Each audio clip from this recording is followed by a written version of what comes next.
Global News tonight. Apologies for the break in transmission. An operative attacked the police mobile force 43 squadron in Gombe State has allegedly shot dead a father of three near a popular bar in Elekahia, Port Harcourt local government area of Rivers State. The incident occurred when the deceased, identified as Olafuro Peterside, went on an outing with his family while the policeman, in company of a colleague from PMF 43 Squadron Gombe on special duty in Rivers State, were in the same environment, and the police officer allegedly shot into the air, but the deceased was hit and he died before he could be saved. Spokesperson for the State Police Command, Grace Ringekoko, confirmed the incident to our correspondent on Saturday morning and stated that information available to her said the operative shot into the air following an alarm raised by some residents that armed robbers were operating in the area. She further stated that the matter had been transferred to the State's Criminal Investigation and Intelligence Department of the Command for proper investigation, while decrying the incident. The police image maker said the defaulting cop and his colleague were being interrogated even as she appealed for calm. The elders from the Bayelsa State chapter of the All Progressive Congress have blasts a former federal lawmaker, Israel Sonny Goli, for his recent tirade against his benefactor and principal, Chief Timothy Silva, who is the governorship candidate of the party in the state. Honorable Sonny Goli, a former lawmaker representing Nembe Brass Federal Constituency, had said the candidate of the APC and former Minister of State for Petroleum, Timothy Silva, has no capacity to win the forthcoming gubernatorial election. However, the stakeholders under the auspices of Bayelsa APC Elders Council said Sonny Goli, who failed to win a re-election to the House of Representatives because of his incompetence, displayed the highest level of ingratitude and betrayal during his so-called World Press Conference against the state leader of the party. The Elders Council, in the statement in Yenagoa signed by their chairman Michael Adomokeme, wondered why Sonny Goli would vent his frustration on his leader and benefactor after mismanaging his opportunity to return to the National Assembly. The elder stated that Honorable Sonny Goli has beaten the finger that fed him over the years and would surely live to regret his actions.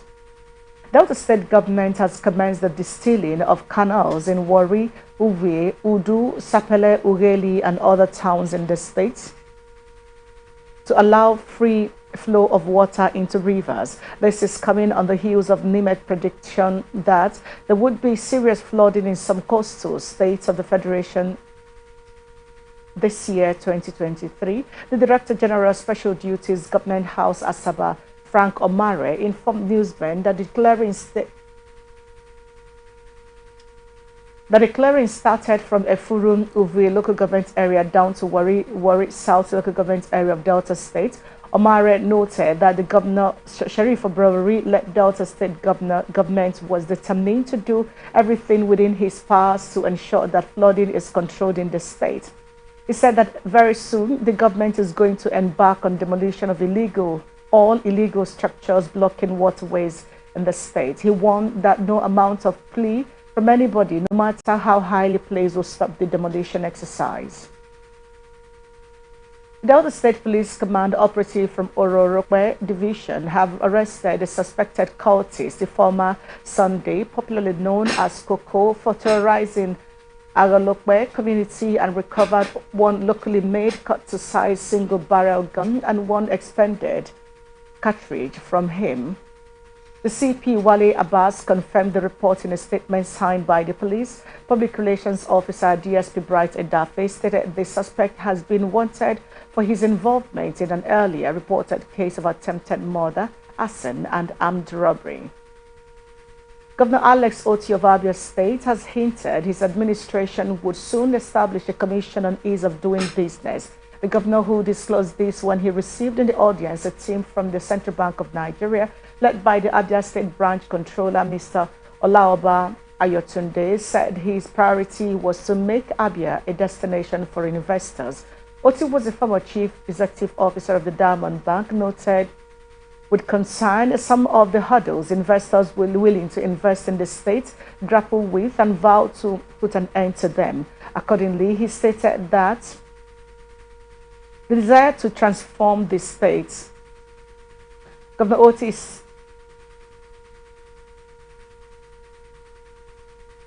Governor Otis stated that the commission has become necessary in order to eliminate the obstacles citizens and genuine investors encounter in their efforts to invest in the state.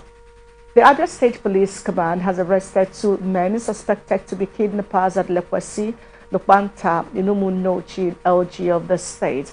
A statement made available to newsmen in Omahia by the police public relations officer, ASP Maureen Chioma Chinaka, on behalf of the Commissioner of Police, Ken Onwemelie, said in furtherance of the search for the kidnappers terrorizing innocent citizens within Umunochi and its environs, the Division of Police Officer Isochi and some operatives of Abia State Police Command moved into the bush at Lekwesi, Lupanta, where 2 suspects were arrested and 3 kidnapped victims rescued. The police explained that they are continuing with investigations into the matter. The gubernatorial candidate of the New Nigeria People's Party in Imo State, Ben Odunze, has vowed to tackle insecurity and uphold the rule of law if he emerges winner, and reiterated his preparedness to make sure that there is implementation of a transparent and accountable election system before, during, and after the election. He made this known through a statement signed by his media officer, Mr. Joshua Elekwachi, shortly after a meeting with stakeholders and youth organizations in the state, and vowed to resist voter intimidation, ballot box stuffing, and other electoral malpractices. The frontline candidate declared his readiness to run a political process that is devoid of mudslinging but policy-based. Tears flowed freely as the remains of the late Justice of the Supreme Court of Nigeria, Justice Chima Sentus Nweze, arrived at Akanibiam International Airport, Enugu, in preparatory to his final burial rites. The corpse, which was flown in through a chartered flight, arrived at Enugu around 10:30 a.m. and was accompanied by the late Justice's younger and only brother and Rector of the Institute of Management and Technology, Enugu, Professor A.U. Nweze, his son, Barrister Obumneme Nweze, a Supreme Court representative, and his orderly. On arrival, the corpse was transferred to awaiting heirs, followed by a formal handing over to the Governor of Enugu State, His Excellency Dr. Peter Mba, represented by the Deputy Governor, His Excellency Barrister Ifeanyi Osai, the family of the deceased. A brief prayer was offered for the repose of his soul and his family and friends by Reverend Father Collins Ezioku. Thereafter, the corpse was taken to the morgue. Other dignitaries at the airport included the Chief Judge of Enugu State, Honorable Justice R.O. Ozemena, the President of the Enugu State Customary Court of Appeal, Honorable Justice G.C. Nnamani, the Chief Judge Emeritus of Enugu State, Honorable Justice N.P. Emehelu, and other judges of Enugu State Judiciary, the immediate past Attorney General of Enugu State, Chief M.E. Eze, and many others. As at press time, the family has not released the details of his obsequies, but dignitaries across the country thronged his residence to pay their last respects to the late Justice. The chairman of the Medical Guild, Dr. Saeed Ahmed, has said findings of the investigative panel on the cause of death of Dr. Diaso Vuere revealed that the installation of the malfunctioned elevator that led to her death was done by a contractor who did not have an elevator system installation certification. Ahmad made the revelation during a news conference on Friday to give an update on the probe into the circumstances that led to Vuere's death. He said the elevator failed to work during its unveiling in June 2021 and that the contractor attributed the elevator's failure to work to inadequate power supply from the generator hired for the event. Ahmad further stated that the contractor, installers, and other persons involved in the installation should be arrested, investigated, and if found culpable, be made to face the law. The Nigerian Medical Association directed doctors in the 3 government hospitals on Lagos Island to embark on an indefinite strike over the death. Tunde Akinmoyewa, an ex-convict, met his untimely demise in Ondo State while carrying out a traditional experiment to assess the effectiveness of the purported bullet-repelling charm. It was gathered that the 27-year-old victim was fatally shot with a then gun by his friend identified as Bodim. The tragic incident occurred at about 6:30 p.m. within Laoso, camp located in Ondo West local government area of the state. Eyewitnesses revealed that the deceased and his friend had consumed a specially concocted potion believed to be capable of rendering them immune to bullet wounds. The charm was prepared by a native doctor who assured them of its invisibility against gunfire.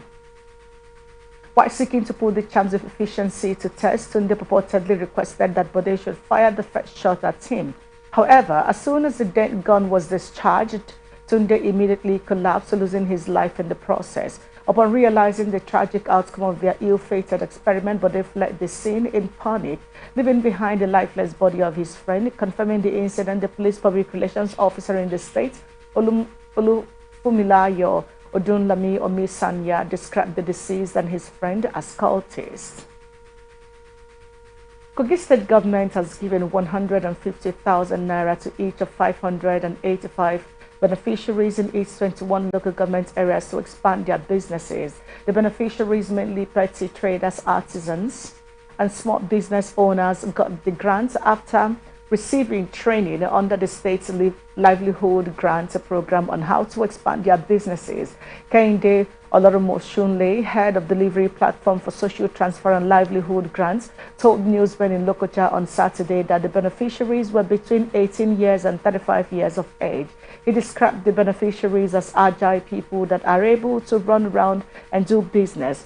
Oloromoshunle advised beneficiaries to use the grant judiciously and not to divert them to frivolities. He expressed appreciation of the Kogi government for the timely release of funds that had enabled Kogi citizens to benefit from the grants. The Chairman Medical Guild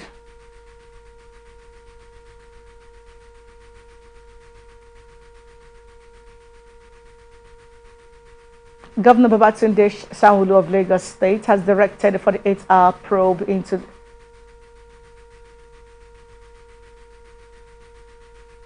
the police command in Lagos State has confirmed the arrest of 3 persons over the death of Dr. Vuare Diaso at the General Hospital in Lagos State. The command spokesperson, SP Benjamin Hundain, confirmed the arrest on Saturday to newsmen in Lagos State. Hundain, who did not mention the identities of the suspects, said that the police had begun an investigation into the case. The deceased, the graduate of Babcock University, Ileshan, Remo, Ogun State, was said to be undergoing a mandatory one-year internship housemanship program at the hospital and had less than 2 weeks to complete the program when the tragedy happened. The Lagos State government says it has temporarily closed a Lakware pedestrian bridge, which was damaged by an articulated vehicle, and began immediate remedial works on sections that need urgent attention. A statement by Shina Odonuga, spokesman, Lagos State Ministry of Works and Infrastructure, said the swift intervention was prompted by a viral video revealing cracks on various sections of the bridge. Odunuga said the bridge had been good, safe and useful for well over 15 years until the current unfortunate event. He said a team of Lagos State government officials from the Ministry of Works and Infrastructure and Public Work Corporation, led by the Permanent Secretary, Office of Infrastructure, Mr. Olufemi Daramola, conducted a joint inspection to assess the extent of damage to the infrastructure. Odunuga said the state government will continually explore viable safety measures, including installation of advanced sensor technology to mitigate future risks in line with its commitment to ensure safety on roads. Executive Secretary, Kano State Censorship Board, Abba Al-Mustafa, has sought the cooperation of the State Attorney General and Commissioner for Justice to curtail the rampant misuse of social media handles and production of anti-religious cultural films in the state.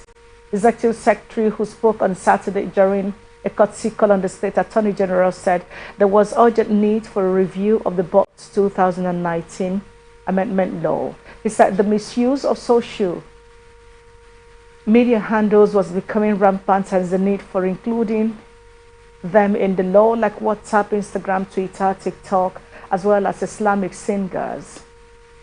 Al-Mustafa added that printers, games centers, and photo laboratories should also be included in the proposed amendment. While responding, the State Attorney General, Barrister Haruna Isadadari assured that the government would review the Kano State's censorship board law. He said the society's norms and values were being tampered with. The Derry added that the major responsibility of the Kano State censorship board was to ensure that films and other literary works were produced according to our religion and culture and established law. Governor of Taraba State, Abu Kefas, has promised to pay all the pensions and other entitlements to former governors of the state and their deputies.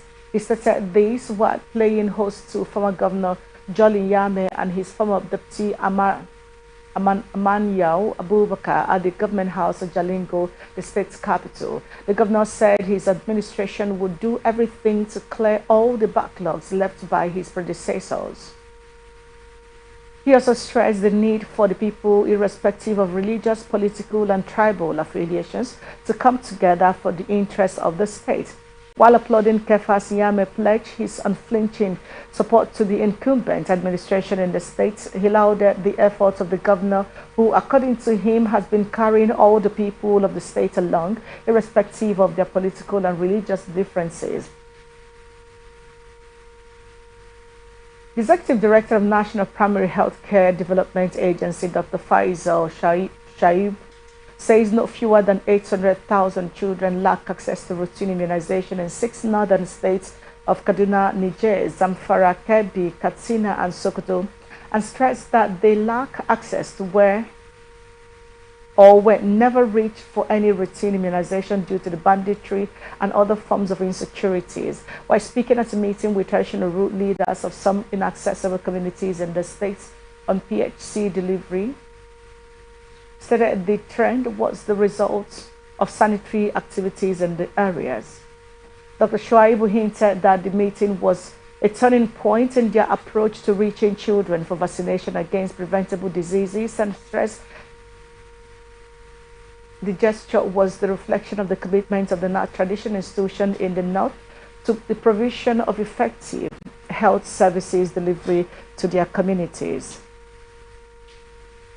Troops of Operation Hadari Daji of Nigerian Army have neutralized the mob bandits and rescued kidnapped victims, recovered items, and destroyed bandits' hideouts in some states in the northwest. The Nigerian Army released the news in a post on its verified Twitter handle, explained that armed bandits attempted to infiltrate and attack Issa local government area of Sokoto State. The audacity of the vigilant troops deployed in forward operating base Issa responded swiftly and repelled the attack with superior firepower. It further explained that the swift attack forced the bandits to flee with gunshot wounds, as traces of blood stains were seen on their escape routes during the pursuit.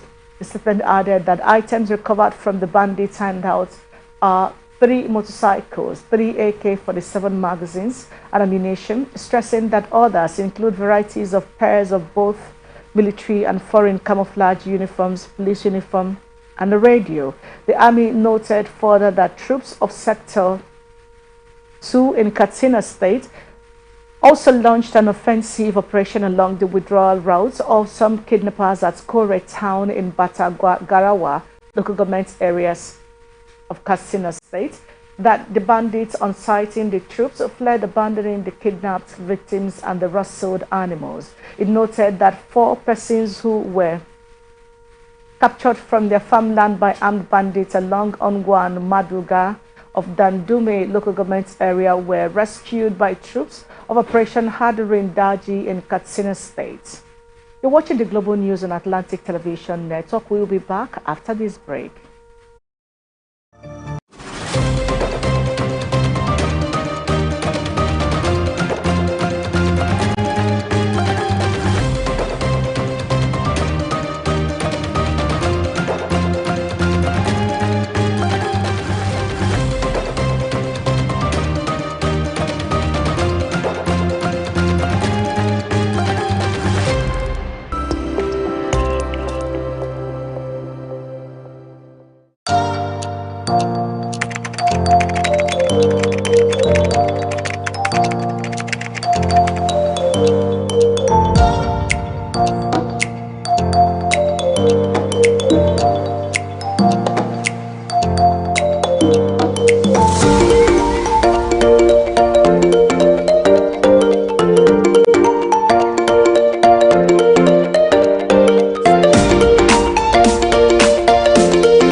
illegally. That is amazing. Honorable You human on the point of order. Honorable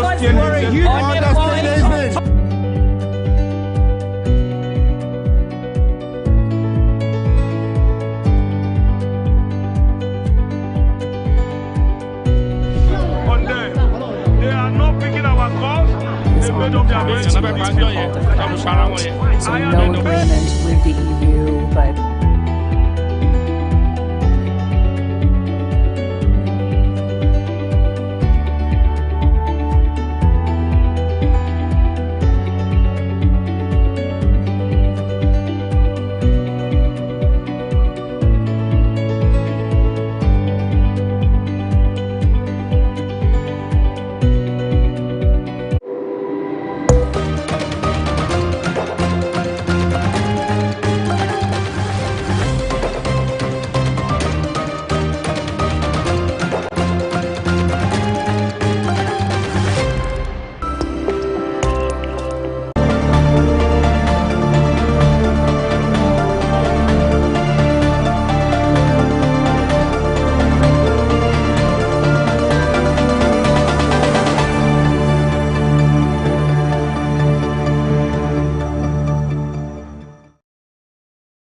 Nigerian Association of Resident Doctors has announced plans to embark on daily peaceful protests and picketing of the Federal Ministry of Health, Office of the Head of Civil Service of the Federation, as well as all federal and state tertiary health institutions nationwide.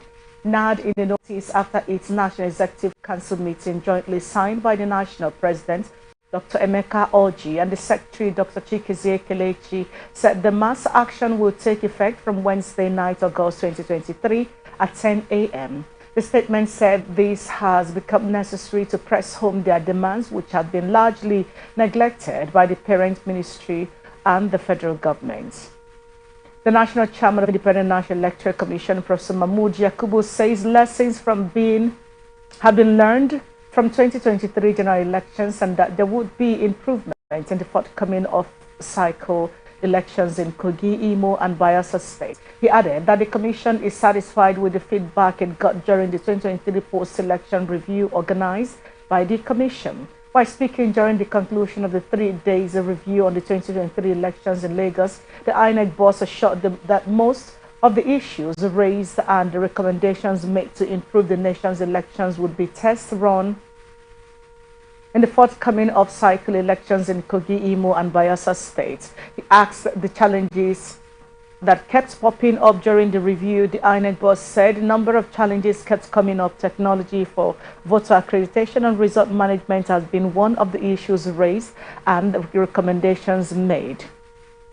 The coalition of united political parties warns the federal government against the planned military intervention in Niger Republic to reinstate the ousted civilian president Mohamed Bazoum, saying the sick cannot treat the sick, while describing the planned intervention as costly, unnecessary, and absolutely thoughtless. The COP said it is neither a war that Nigeria can afford nor win, especially in the face of the overwhelming popularity of the coup among the generality of Nigerians. The organization said its opposition became necessary because the Nigerian military have been overstretched over the years, battling terrorism and insurgency that are still very active and draining the country's resources to the tune of billions of naira weekly. The co-national spokesperson of COP, Mark Adebayo, expressed these reservations in a statement in Abuja. Meanwhile, the Nigerian Senate has urged President Bola Ahmed Tinubu and the chairman of the ECOWAS to seek other diplomatic engagement to addressing the current situation in Niger Republic. The resolution was reached after a closed-door meeting which lasted more than 3 hours regarding the ongoing crisis in Niger Republic. The National Assembly correspondent, Rotimi Adewuyi, completes the story.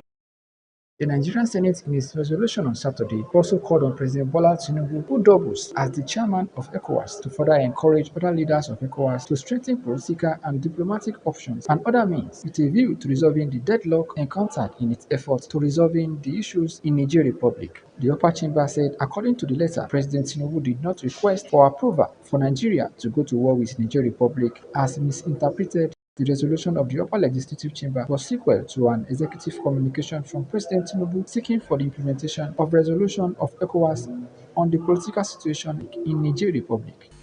The Senate recognizes the fact that President Tinubu, by virtue of his correspondence, had not asked for approval of the Parliament or approval of this Senate to go to war, has been erroneously suggested in some quarters.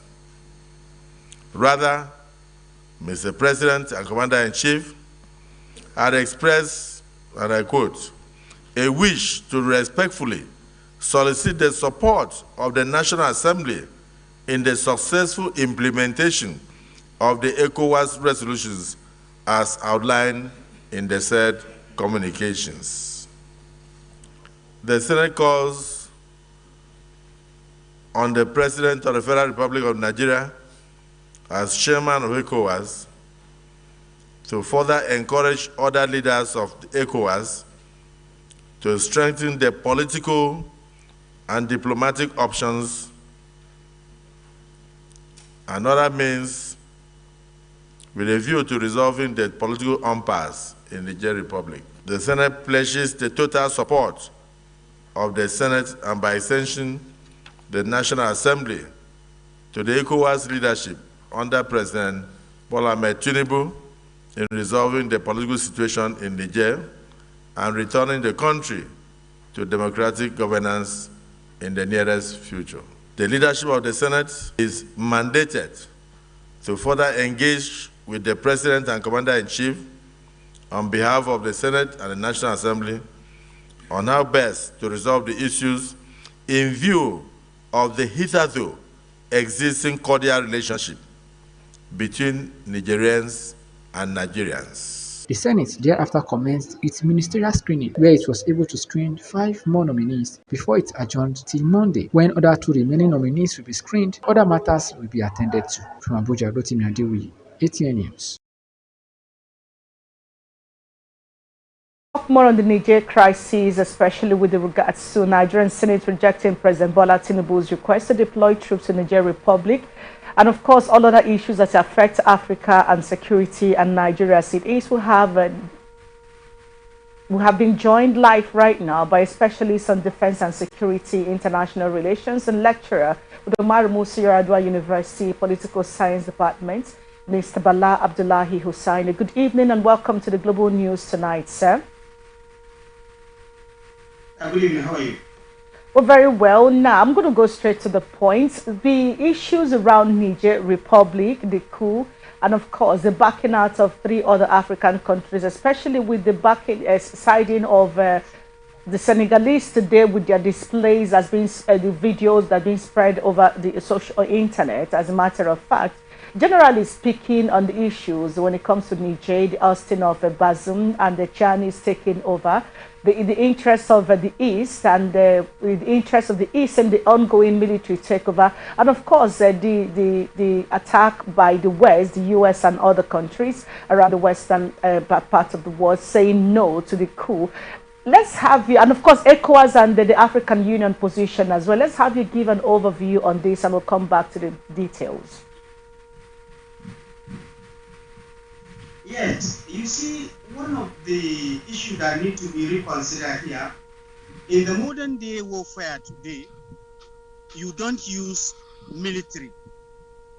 Just like the military sociologist Feiner and Huntington believes that you cannot use too much power if you want to execute something or you want to implement something. Rather, you use 80 to 80% diplomacy and only 10 to 15% making the military use of military or use of power.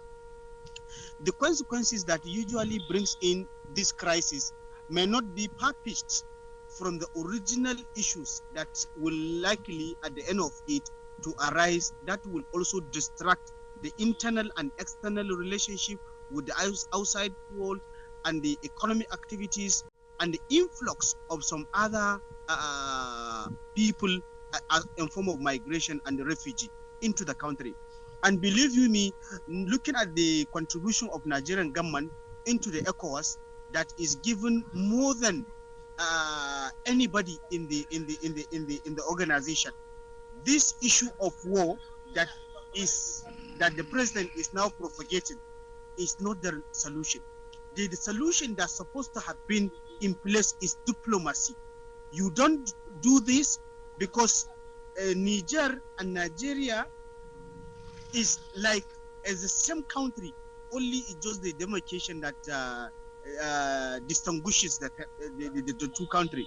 And one thing that need to be considered here is that, do you have the military personnel to execute this war? Certainly no.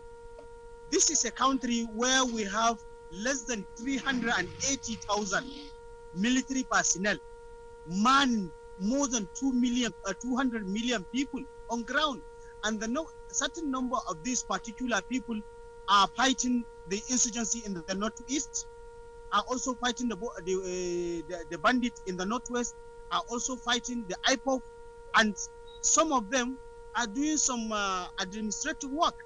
Others are with the BIPs. Where would you get these military people to fight this war? And secondly, the financial capacity to execute this war. It will lead to a certain level of what we call vulnerability stage of the country itself, because they cannot win the war, because they don't have the manpower, they don't have the military capability, they don't have the finance, they don't have even the manpower. Those areas, those states that are bordering Niger Republic, 6 of them.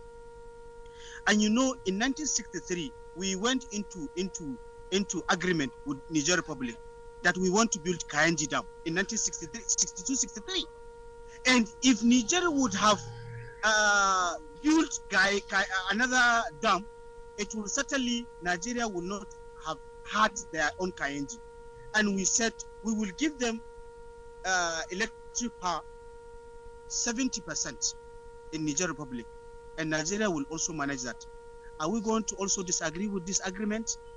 If we do, what is the consequences of this violation of this agreement, which we already went into with Niger Republic? And the destruction of economic activities within and outside Niger Republic will be also another thing. And believe you me, having more than 1,200 forest border, what do you do with that? Are you going to man all these borders, thinking that you want war with this? And Mali, Burkina Faso, and other countries also wanted to back in Niger Republic. And another one is Russia, even though Russia is facing another external and internal crisis. But believe you me, Nigeria alone cannot fight this war. So let's not start what we cannot finish. The same thing with this one. Now, the Senate today rejected President Tinubu's request for authorization for the Nigerian military to get into Niger. About a week ago, Sunday precisely, the heads of African Union and ECOWAS came together and threatened fire and brimstone. And one of the things they threatened was the use of force if Mohammed Bazoum is not released. Clearly, he has not been released. And being where we are right now, the questions that surround all of this is this. Now that the Nigerian military Senate has rejected authorizing the president to release the Nigerian army to go into Niger. Remember, before now, the president also sent some team along the line of the Sultan of Sokoto. We have former head of state Abdul Salam Abubakar and several others into Niger to see how they can have some form of peace talk. Well, the junta sent a representative and they didn't make appearance themselves. If you look at that side by side and look at the threat that the Wagner group may be, the African trained Wagner group, or maybe even the foreign Wagner group may be on standby to resist any other country coming in to say the military would not take rule in Niger Republic. If you look at that, and like you've also expressed our present security situation, the big question on everybody's mind right now is what next for ECOWAS and AU in seeing that there is a peace, a relative peace, and that Nigerians are allowed as a republic to actually, set up their own system and fight for themselves. Albert, the West is saying there is need for democracy to take its place, but Nigerians are saying no, we prefer the military. You see, what should have been done by the ECOWAS themselves after that meeting, they should have been all of them be in Niger Republic.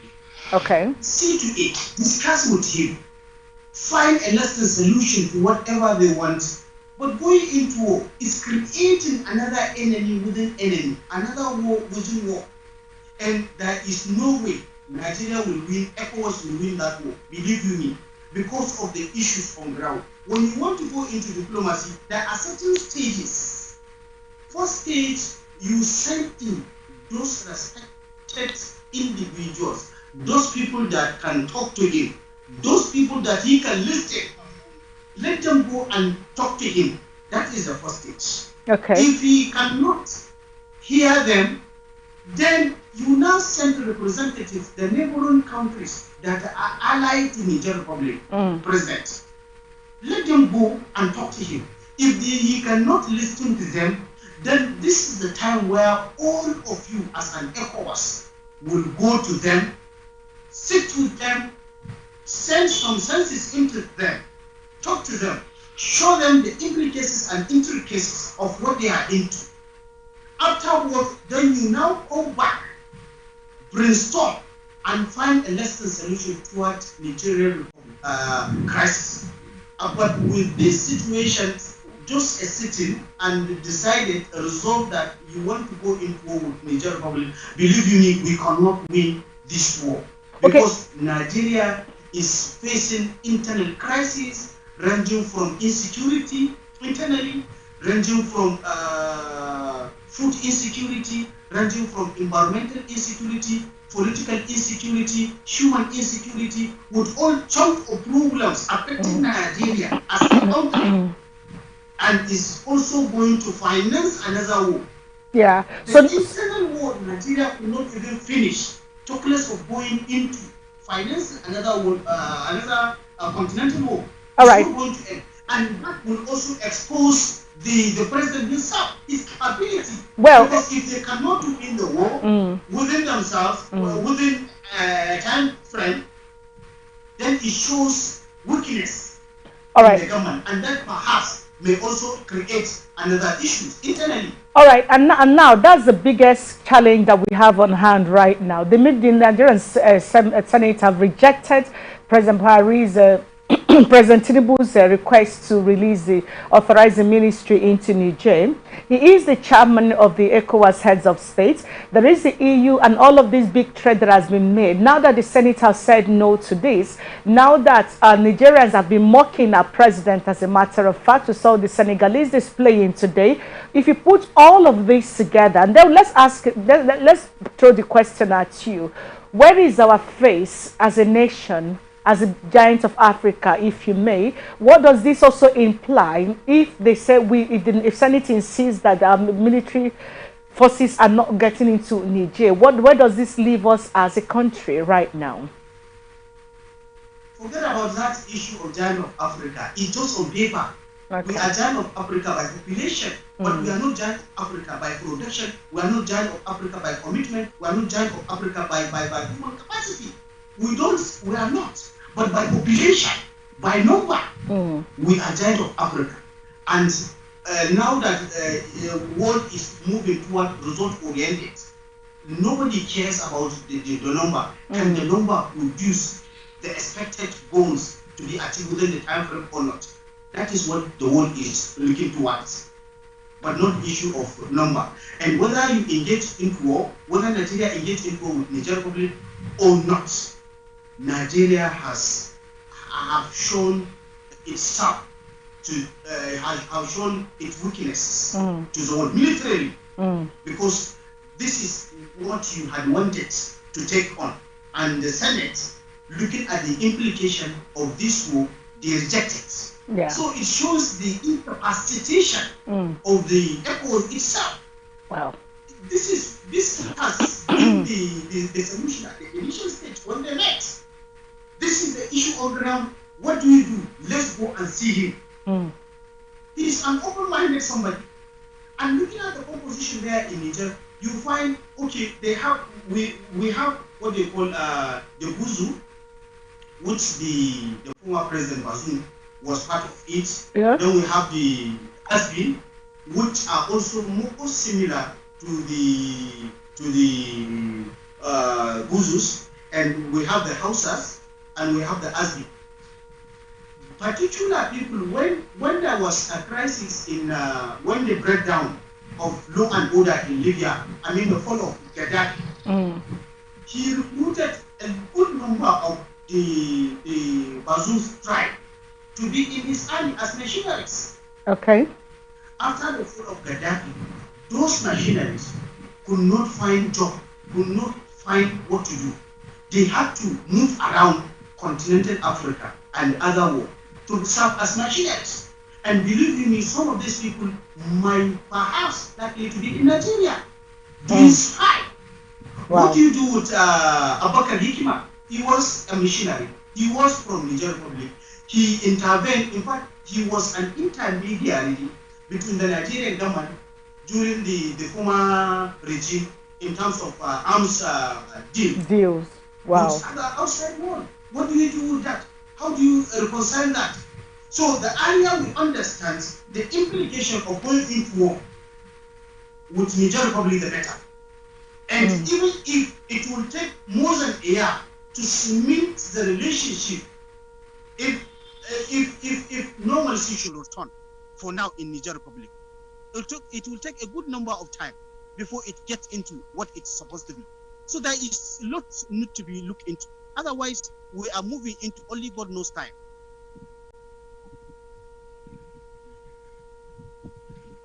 It's been an honor having you on the Global News tonight.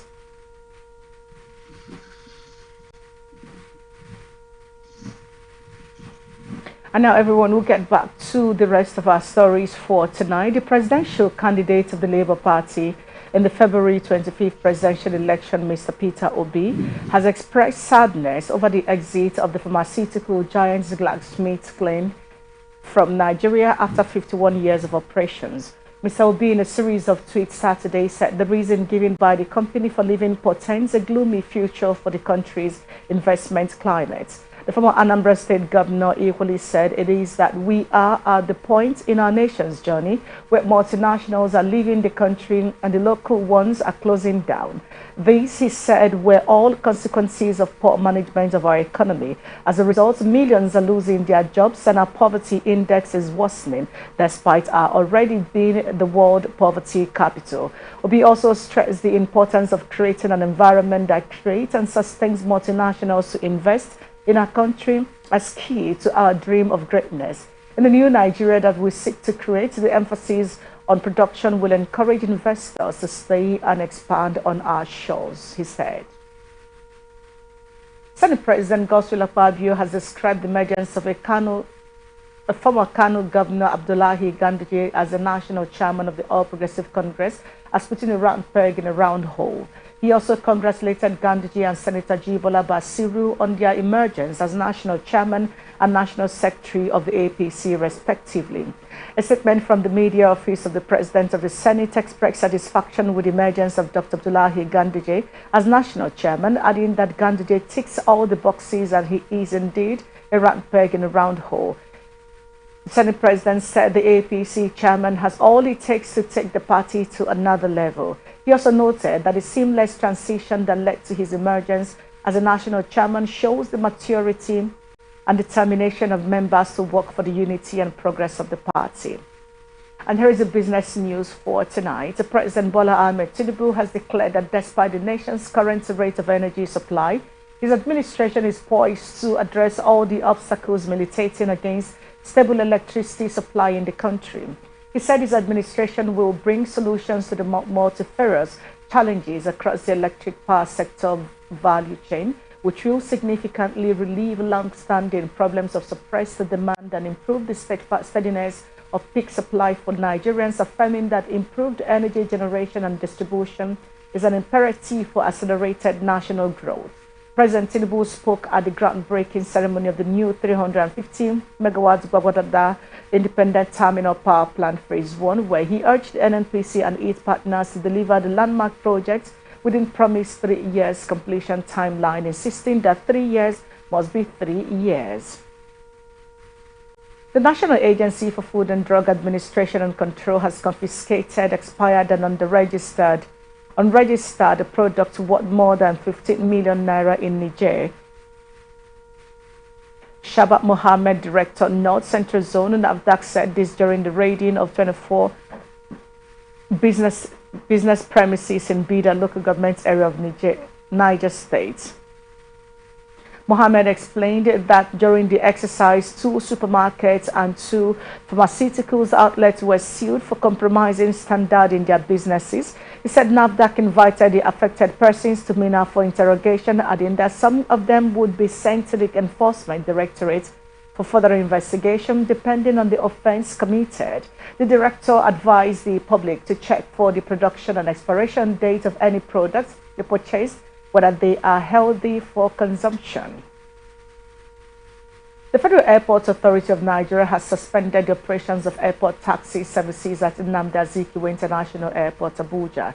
The agency said this move was a result of unresolved factional disputes among the car hire operators, which had been affecting airport transportation services. The suspension was disclosed in a statement released and signed by the Director of Public Affairs and Consumer Protection, Abdullahi Yakubu Funtua, informed the general public that the airport's car hire services at Nnamdi Azikiwe International Airport, Abuja, has been suspended with immediate effect and advised visitors to the airport to opt for secured alternative means of transportation or e-hailing services. The United States Agency for International Development has warned Nigeria and other African countries to brace up for higher food prices following the recent developments that have temporarily halted Ukraine's food exports to African countries. USAID's Deputy Administrator for Policy and Programming, Isabel Coleman, made the revelation at a virtual press conference. According to her, Russia's decision to withdraw from the Black Sea Grain Initiative had already begun to trigger higher food prices around the world, while noting that the impact of food price hike would be more felt in developing countries that are imports dependent and had conventionally relied on grain imports from Ukraine. According to a report by United Nations Comtrade, Nigeria imported about $500 million worth of grain from Ukraine in 2021. Hence, the termination of the Black Sea Grain Initiative will inevitably lead to higher food prices. And here are the international stories for tonight. The former Pakistan Prime Minister Imran Khan was arrested at his home in Lahore on Saturday after a court in the capital found him guilty of graft and sentenced him to 3 years in jail. The former international cricket star has long warned he would be arrested to prevent him from participating in elections that are due to hold before the end of the year. In May, Khan was arrested and briefly detained in Islamabad for the same case, sparkling deadly unrest during which supporters of his Pakistan Tehreek-e-Insaf party poured on the street and clashed with police. In the aftermath of his release following 3 days in custody, PTI has been targeted by a crackdown with thousands of arrests and reports of intimidation and muzzling of the press. After he was taken away by police Saturday, a video made before his arrest was posted to his X account. Khan has faced a slew of court cases and charges he says are politically motivated since being ousted in a vote of no confidence last year and was not present when he was sentenced on Saturday. The United States, Britain and Norway have called on the parties in the Sudan conflict to put an immediate end to the crisis. This was revealed in a joint statement released by the U.S. State Department in Washington. The three condemned in strong terms the ongoing violence in the Darfur region, especially the targeting of certain ethnic groups and the widespread use of sexual violence. The countries called on the parties to the conflict to respect international humanitarian law that ensures protection of civilians during conflict.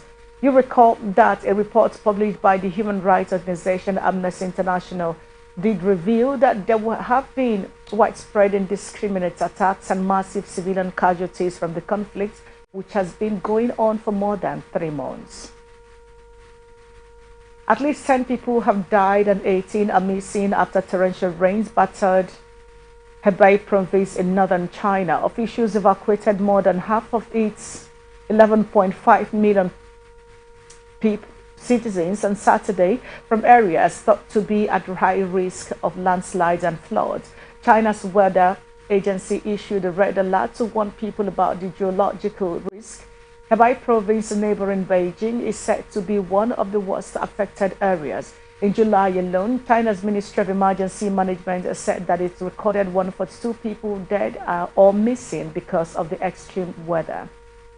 And here is entertainment news for tonight. The Actors Guild of Nigeria has lifted the indefinite suspension slammed on actor Jerry Williams. The actor was suspended on the 28th of June 2023 by the leadership of the AGN following his involvement in substances suspected to be illicit drugs. In a statement signed by the national president of AGN, Mecca Rollers, Jerry was suspended from acting to prevent him from endangering the lives of other performers on set and was subsequently checked into a rehab facility. In a video posted on the Instagram page, Jerry Williams was seen expressing gratitude to the president of AGN, his friends, loved ones, a senior brother and fans for how they stood by him while he weathered the storms of depression. While confirming the new development, AGN president said Jerry Williams cooperated with them and that is why they lifted his suspension. With the removal of subsidy on petrol, it has been an uphill task in the hospitality industry to keep their doors open and efficient for customers.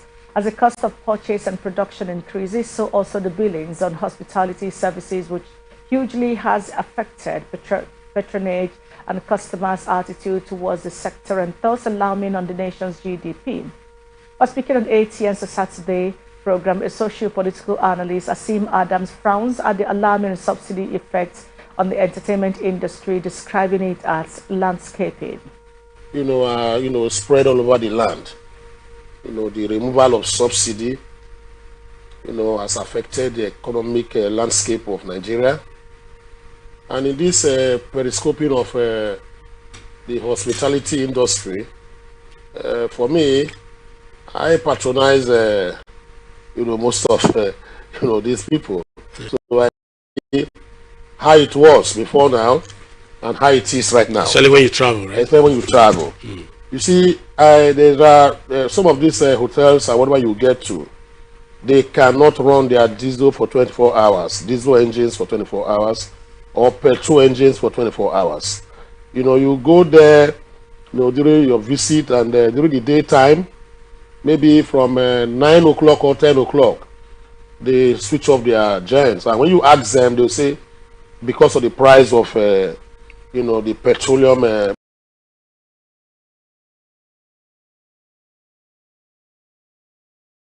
industry to be proactive in the business despite the challenges. The neighborhood, electric power is not available. So when you look at people like that, you need to ask yourself questions. Like in Enugu, where I was quite recently, you found that electric power is not there, and one of them told me that there is no water to able dig boreholes, and some of the hotels is very difficult and very expensive. So they have to go and get water from using these tankers on a daily basis to take care of guests who normally come to their hotels. So it's really hard. It's a big crunch and a hard one on that. And a lot of people think twice now, even going out to relax outside, because some of the beverages they take has gone up. The prices have gone up, so that has killed the industry to an extent. And these are not something that are not expected. For me, I knew it was going to be like this, because the moment you remove, that petroleum, subsidy, millions of Nigerians are going to be affected.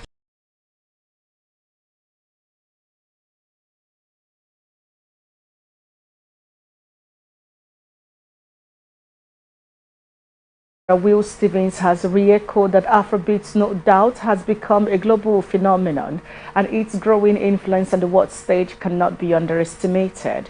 Stevens made the remarks at the Headies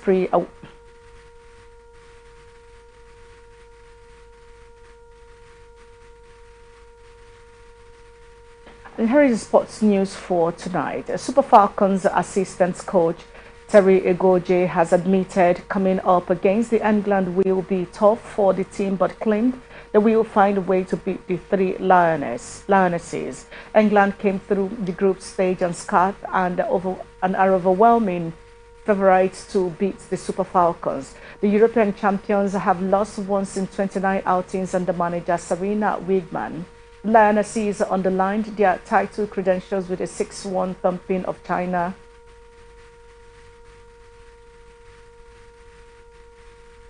In the last group game, Eguaje know what lies ahead for his side in Monday's clash at the Lang Park, Brisbane. Nigeria's female basketball team, the Tigers, defeat Senegal to win the 2023 FIBA Women's Afro-Basket Championship. This is the fourth consecutive win for the Tigers.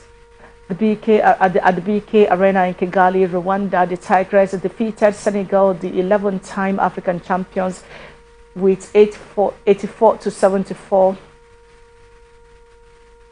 to claim their sixth championship. The commandant of the Nigerian Defense Academy, Major General John Ochai, has pledged that the Academy would continue to consolidate on the gains already made by investing and developing the game of golf for enhanced physical fitness training of personnel in all military formations across the country. General Ochai gave the assurance at the induction ceremony of new Grand Patron of Golf Club Kaduna State. While speaking at the tee box, the new Grand Patron Major General Ochai, represented by Deputy Commandant of NDA AVM Asake, said NDA golf game will be given maximum investment and priority in order to meet up with the international standard.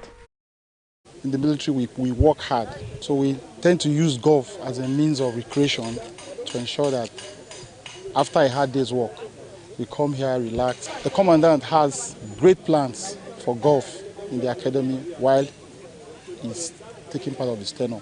Golf will be taken to a different level for the period we're going to be here.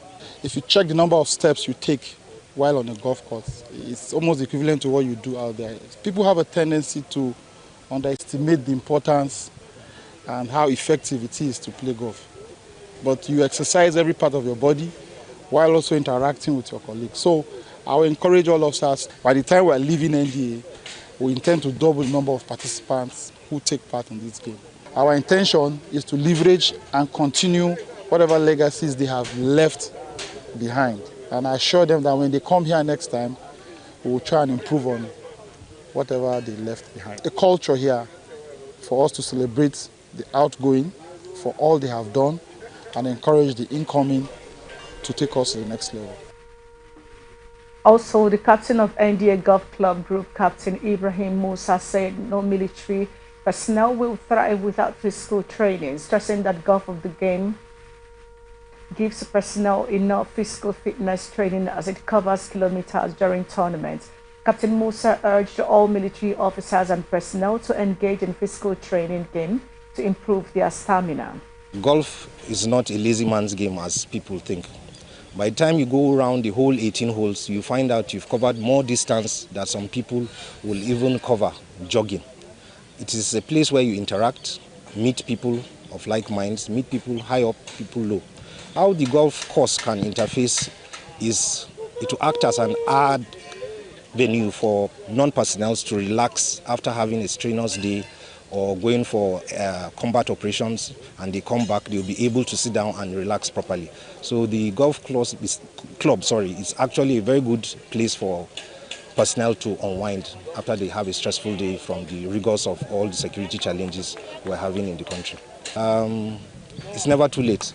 It's better to start now, and then later you will not regret it, definitely. But it's a very good form of sport, and you can use it to exercise yourself. The Emir of Qatar, Sheikh Jassim bin Hamad Al Thani, has reportedly won the Manchester United takeover race following a significant breakthrough in talks with the Glazers over a sale of the Premier League club.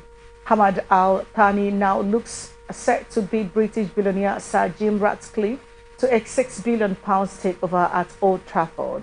It is said that there is confidence that Man United, that Hamad Al Thani will seal a deal by November. You recall that the takeover of Manchester United has dragged on for many months. Ahmad Al Thani and Ratcliffe are the two frontrunners to buy the Red Devils. Manchester City have completed the signing of Croatia international centre Jasko Vardiol on a 5-year deal from RB Leipzig. Vardiol has impressed in his 2 seasons at Leipzig, which he joined from Dynamo Zagreb in July 2021. Josko Vardiol said he is delighted to call Erling Haaland a teammate rather than an opponent. He said it is nice to have him on his side, and adding that last season and the season before in the Bundesliga, he was a tough player, strong, fast, and he has everything to become one of the best in the world. And that's the global news for tonight. But before we go, here is another look at the major stories. Police kill father of 3 in Rivers State. Bayelsa APC elders blast Sonny Goli for attacking Silva. Senate rejects Tinubu's request to deploy troops to Niger. NAFDAC confiscates expired unregistered products. Former Pakistani Prime Minister faces 3-year sentence over graft. AGN lifts suspension on Jerry Williams. Man City signed Croatia defender Vardiol from Leipzig. I'm Vivian Douglas. Thank you for watching. You can follow us on our social media pages. On Twitter and X, we're Atlantic TV Net. On Facebook and YouTube, we're Atlantic Television Network. On Instagram and TikTok, we're Atlantic TV Network 1. Do remember that peace and unity are the pathway to progress. Have a good night.